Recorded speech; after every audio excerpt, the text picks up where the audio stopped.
अमरावती शहरात नशाबंदी मोहिमेला मोठं यश मिळालं आहे। अमरावती गुन्हे शाखा युनिट क्रमांक 2 ने पुन्हा एकदा मोठी कारवाई करत एमडी मेफेड्रॉन या अंमली पदार्थाचा साठा जप्त केला आहे। या कारवाईमुळे शहरात अंमली पदार्थाची साखळी तोडण्यात पोलिसांना यश आलं आहे।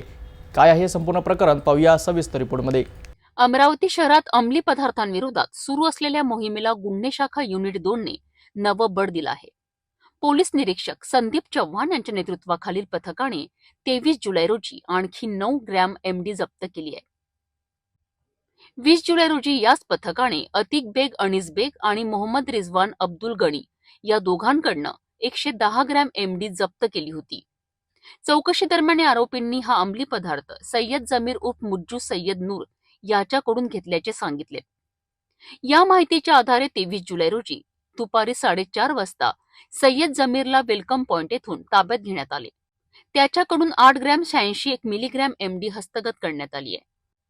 पोलीस आयुक्त अरविंद चावरिया यांच्या आदेशानुसार तसेच उपायुक्त गणेश शिंदे, उपायुक्त श्याम घुगे, उपायुक्त रमेश धुमाळ आणि सहाय्यक पोलीस आयुक्त शिवाजी बचाटे यांच्या मार्गदर्शनाखाली गुन्हे शाखा युनिट 2 शहरात एमडी कुठून येत आहे आणि त्यांचे सेवन कोण करते याचा मुळापर्यंत तपास करीत आहेत।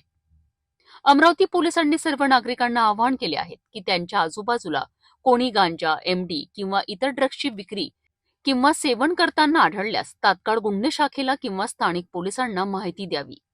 अमरावती पोलिसांची ही कारवाई निश्चितच कौतुकास्पद आहे।